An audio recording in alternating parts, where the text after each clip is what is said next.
spend a day enjoying nature and the art in the beautiful Monte Sano State Park. Hi, I'm Brenda Martin with Inside Huntsville. We thought we'd put a spin, a different spin, if you will, on the show today and go on site to the 15th Annual Monte Sano Arts Festival. It's been an enjoyed tradition for 15 years and features some of the region's finest artists. Today we will visit many of the artists, listen to their unique stories, and ask them why they continue to support this yearly effort. All right, so this is a piece of old ceiling tin that the wine bottle's cut out of.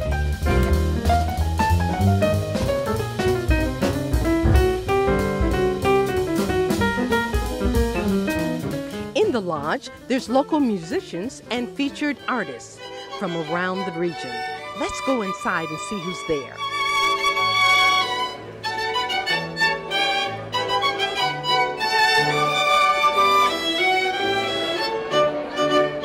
So the Sounds of September is a name that we chose to go along with this beautiful event and venue.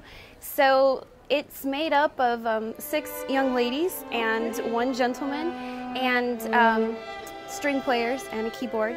And I met 2 of the girls at Bridge Street a couple of Christmases ago. They were playing, they're actually part of the Strings of Pearl ensemble, and sort of became friends with them and their family, and was asked to do this gig last year and called them and said, hey, do you want to play with me? Let's go have fun. And then we got asked to do it again this year, and over time I had made some other friends who also play violin, some girls from the Huntsville Youth Orchestra who I've played with at First Baptist Church, where I also play in the orchestra. So I just sort of called all my friends and said, hey, let's go do this and have fun. And so we picked a name, and that is Sounds of September.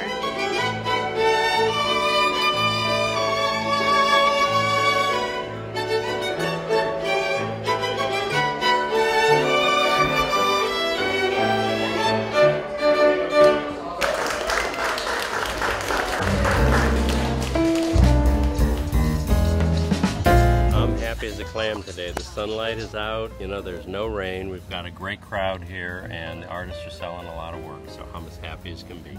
That's great. Can you give us the history of the festival and how did it begin and why? Well, the show started about 15 years ago. A local artist named Debbie Simpson started the show, and she started in the parking lot of the Little Green Store up here on the mountain. Then they moved, a couple of years after that, they moved over to the swimming pool, and for lack of space, they finally settled in here at the park and been at the park ever since. And it really exists to be an outlet, a venue for artists to sell their work to the public. So tell us, how many artists do you have this year, and where do they all come from? Well, you know, it's an interesting question because, you know, we have, you know, way more applicants than we have space for artists. So we probably have about 300 or 400 applications every year to do the show, but we only have room for 135 artists. So we turn away probably, you know, more great artists than we have space to accommodate. But right now we have 135 artists, and they come from pretty much Alabama, Mississippi, Georgia, and Florida. Oh, and a big contingent from Tennessee. Can't forget Tennessee. So it's all these pretty much southern states. It's a regional show, and next year we're going to 2 days. So there's the possibility that we'll expand that draw region a little bit, because one-day show, it's very hard for artists to justify coming all that distance for just 1 day. But 2 days, you know, opens up a little more, you know, profit potential for them. And quite frankly, that's why these artists are here. They like the venue and they like the atmosphere, but they're really here to sell their work and make a living. And Curt, I understand that, of course, this has been a lot of work for you as the director of the entire year. Nonetheless, and I'm sure you've had a lot of great help, but I understand that the Arts Council will be taking this over next year. You want to tell us a little bit about that? Yeah, I would love to. I like that as much as the good weather. Next year the Huntsville Arts Council will be taking over the leadership. It'll become one of their events, just like Panoply is this year. And it's a much better fit. I'm just one person. We have a committee of people that work on this show, and they do a wonderful, wonderful job. But at the end of the day, it's like a little more than a half-time job for me, and I just, I got other things to do. So I'm really happy that the Arts Council has stepped up. They've offered to do it, and I'm more than happy. They've got a great staff. They know what they're doing. They put on Panoply, which is a bigger show, and they'll do a wonderful job next year, and I'll be up here as a volunteer. Well, we're going to walk around and interview some of the artists, and we can't wait. But before we do that, tell us what you do. Your own work. In my own work, I work in translucent porcelain, and I do two things primarily. One are what I call sculptural vessels. It's a kind of a sculptural format. And then I do lighting. And I've been very successful at it, I have to say. I have a piece in the Smithsonian. I have some work in the Met in New York City. So, I mean, in my little world, in the art world, those are, that's like winning the Oscars, So, yeah, so I've worked at it for about 40 years, but I'm starting to get a name. Well, Curt, one more question. Are you from here? No, ma'am. I met a wonderful woman, Wendy Wilson, and that's how I actually found out about Huntsville, Alabama. And I've been down here for 10 years now, and as long as Wendy's here, I'm here. Well, we're glad you're here. So thanks so much for joining us, and thank you for all the hard work that you did to make this a reality this year.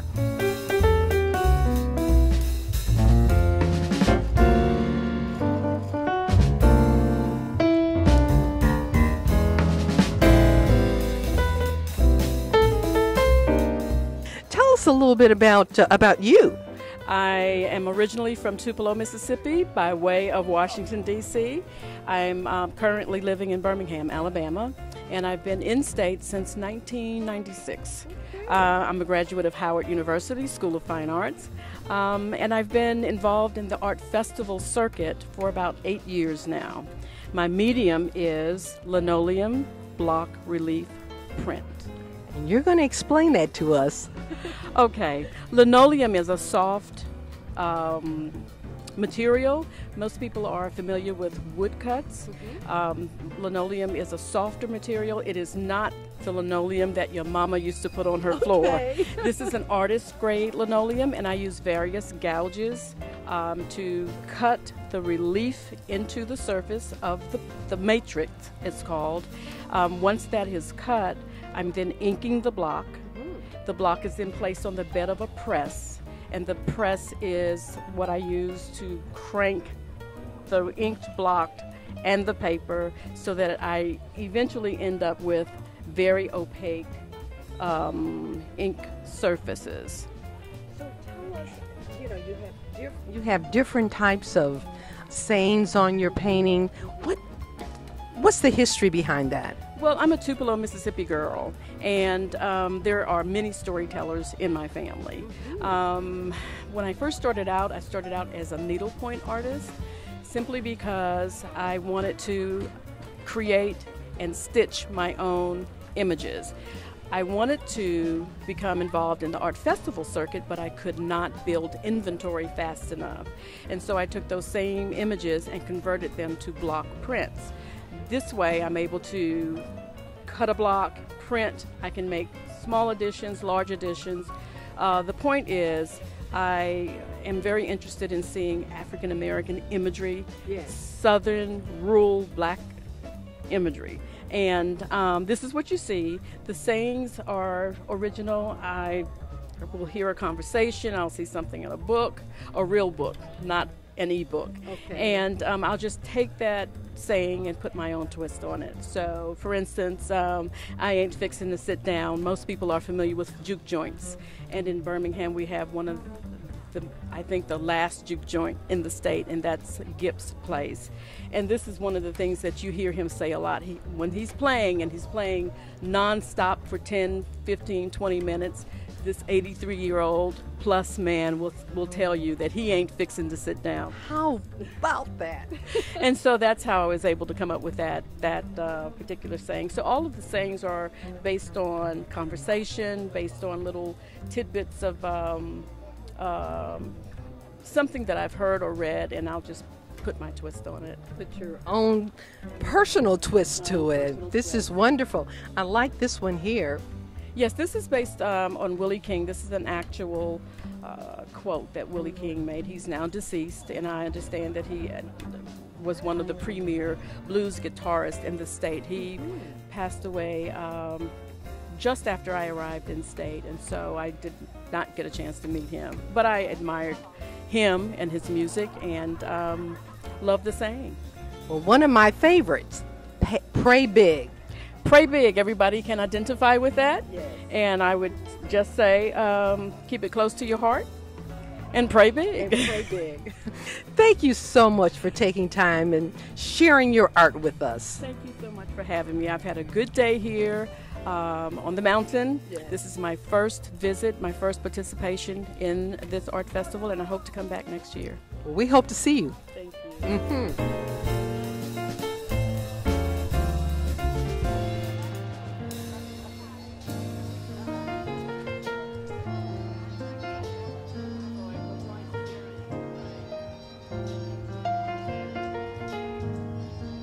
Patrick, tell us exactly about your art.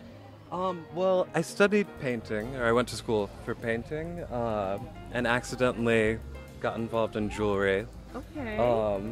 But it's very much about color, and, you know, I've been able to apply a lot of my painting education into it. So yeah, but it consists of just loose Swarovski crystals and different nylon mesh tubes. So it's very much about, you know, the layering of colors and how the mesh, you know, kind of changes and transforms the same patterns and things like that. Okay. And you also have not only necklaces, but I see you have bracelets as well. I do. I've got bracelets, we've got short necklaces, long necklaces. This is a unique piece here. Thank you. This is from our new collection. It's one of our like signature bows, and then we've started putting these larger crystals in the face of the piece to give it a little more pop. Something else that's different is these necklaces. Yeah, those are monkey knots, which are just a traditional sailing knot. They're made from one really long piece that's about 50 inches that I just knot up into those little bitty ornaments. And yeah, we sell internationally in about 14 countries now. Really? Yeah. So it's a small but growing business. Yeah. Patrick, you have a unique name, Peppercotton. Tell us about that. Well, it's I started this business with a friend from school, and her last name is Cotton. Mine's Culpepper. Okay. So just a combination of the two names. Yeah, it's, you know, nice that we both have interesting names, and together I think it's, you know, a cute name for a company. It is. It's a catchy name as Yeah, well. as We were walking past, I thought, Peppercotton. Okay, let's see what they have. Well, I'm glad you stopped by. Thanks for being with us. Bye-bye.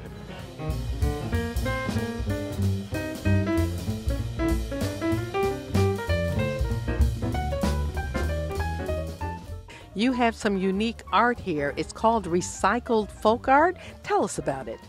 Well, we use all recycled materials, salvage, vintage pieces, old cabinet doors, trim, hardware, hinges, anything to make something that will make somebody smile. And so how did you come up with this idea? We actually started at first with using a lot of windows and things, and we would take the handles off of them and just store them away, or, you know, we knew we would use them later. And then we made love and music for an art show, and the words were the first two things that sold, and that was 8 years ago. And so the words just kind of took off from there, and now we make faces and people and cars and bikes. Well, let's walk around here and talk a little bit about some of your art. Tell us about this piece. Good choice. I love this one. All right, great. So this is a piece of old ceiling tin that the wine bottle's cut out of. And then these are old pieces of hardware, hinges, and screws and different things. Old cabinet door. But the best part, it's functional. It's functional. So you can take it off in case of emergencies. I love it. And not that there's a theme here, but these little guys, we call them little winos, and they can also hold your wine opener. And they have little hats and funny mustaches and all that kind of good stuff. She's blessed. Oh, she's But- blessed. Yes. You see. I love it. Let's talk about this one. All right. So this one, there's 5 different mediums and different pieces. These are old banana boxes that these rays are made out of. Old door trim, and these are piano keys that some of the longer ones are. The sun itself is an old cheesecake tin that expands, and then this is roofing. And so it's just kind of any parts, pieces that we feel can make something is what we do.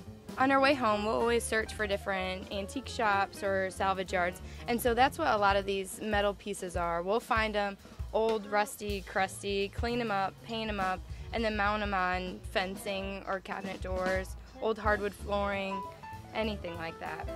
But who knows what different things that they came off of. And one of my favorites is this one. Explain this one to us. You must cook.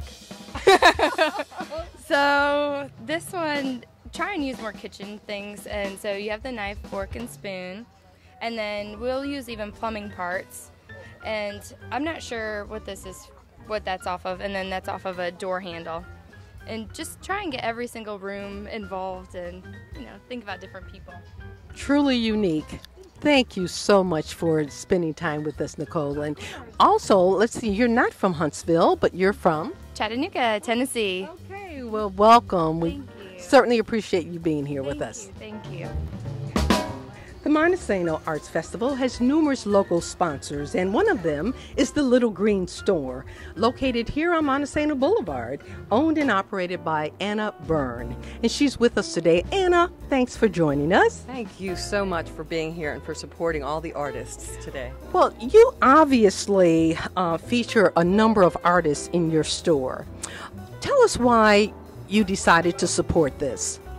I've been an art lover my entire life, and I have found over the years that it's very exciting to match a customer with a work that makes them feel something.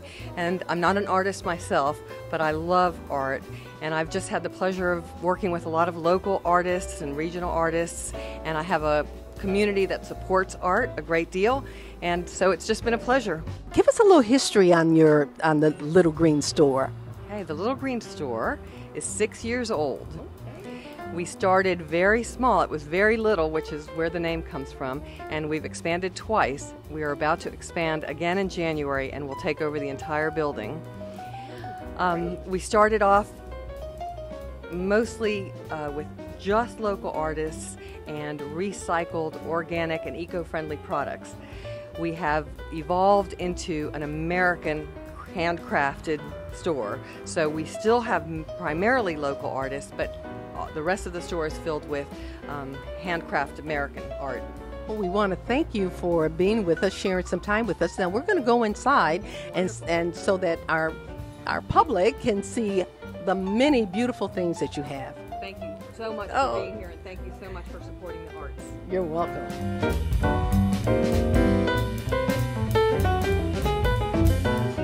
Now, first of all, tell us about your display. What? Kind of basically set up to handle my work. I had to make something that is conducive to, the work. I do a lot of sculpture and pottery and ceramics. Tell me where you're from. Birmingham. And how did you get into begin this art? Well, I went to college, of course, and then from there, of course, in high school, and all that, playing in the clay. But basically, I think I really started about 12 years ago, really getting serious with it. Well, you've got some really unique pieces. Now, let's go over here. Tell us a little bit about this piece here. What? Well, this piece here is basically a two-piece, and it's a sculpture type piece. It has like a base to hold it, and it's also a salt fire, which is a technique that they use in firing, which it has no glaze on it, but when you fire it, they actually put salt in the kiln, and it glazes the entire piece. Wonderful. Now, what about this piece here? What's interesting, my producer even looked at it and says, you know, it looks like there's water inside there. Yeah, you're right. So I call them living water because I'm trying to create the illusion of water with the piece itself. You know, give it that look of wetness and make the piece like it's coming alive, actually. Yeah. So all those you see with that in there is actually I infuse glass in there, and when it fires in, it melts down into the piece. Hey, you've got some really, really unique pieces here, I tell you. And this one here caught my eye. Okay. It's called Happy Face. Happy face. You have to turn it up this way to see the face real. Oh, okay. Well, really like No, like that. Yes, yes, yes, yes. I sure did. Happy Face. Joseph Frye from Birmingham. We want to thank you for being here. Thank you. You put sugar water in there, right? Sugar water. Uh-huh. And then you put water in this tray right here. So the water keep ants out, and you can just stick that in the big pot of flour and just leave it on your deck. Wow. Well, we're talking to Beer. Beer is the artist here. Beer, tell us a little bit about what you do. Well, I'm a full-time potter, and I make my pottery at home, and I travel to the art shows and, you know, sell my pottery at art shows. And Beer, where are you from? I'm from Gaston. You're from Gaston, Uh-huh. so you're not too far away. No, just right down the road. Right down the road. So how long have you been making pottery? About 10 years. And what interested you in making pottery? Well, I thought it was fun, you know, and then when I did it the first time at the school. I take the class in Jacksonville State University. Yeah. And I thought it was fun, and then, you know, it just go from there. Okay. Well, one of the things that I found was also interesting was your whistle mugs. Yeah, this Demonstrate that this to a us. whistle mug. When you need more coffee, you go. And I also have this. When you need more wine, you go. More wine. You have some unique art here. And what we need to do is have you explain to us exactly what it is. It's really folk art, I think, and I just take things that are discarded by everybody that have had previous lives and make them into something functioning again, something that we can love still. Okay, one of the things, let's walk over here, and this is what I found interesting. Explain this one to us. This is a coffee set, part of a coffee set. The sugar and the creamer. People don't use these in their everyday lives, so they get stuck in shelves, in the back of closets, in attics. So I take them and make them into something that you would put back out and use every day again. Very functional, right? So you can still use the top and the bottom. And put the spoon right in the top there. Yep, that's it. Okay, something else that I thought was really unique, and that is, I'm not sure what you call it. It's a cricket. It's a cricket. It's a cricket.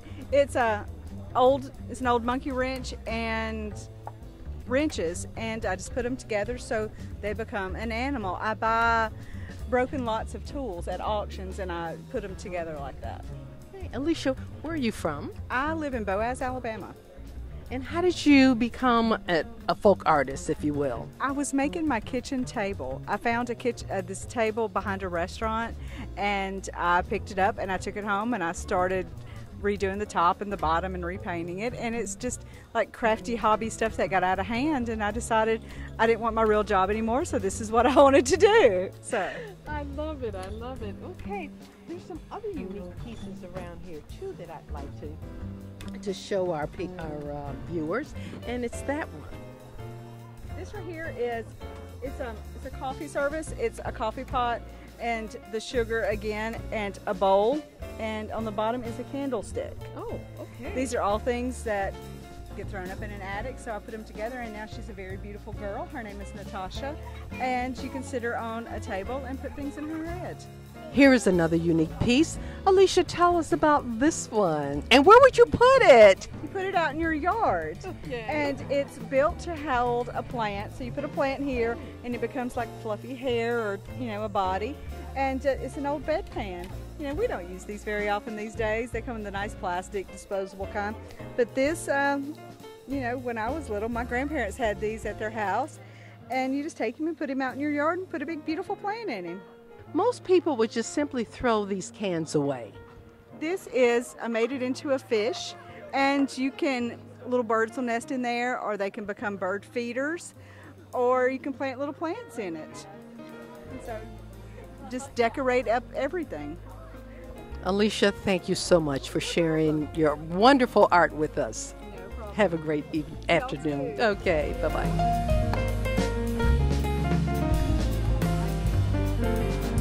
The Monte Sano Art Festival is held annually for the cultural benefit of our community. This year, the Huntsville Art Council assisted in this very important effort. The Monte Sano Arts Festival will once again be a highlight on anyone's art calendar. I hope you enjoyed our show today. If you missed the 15th Annual Arts Festival this year, make sure it's on your calendar for next year. I'm Brenda Martin. Thanks for joining us.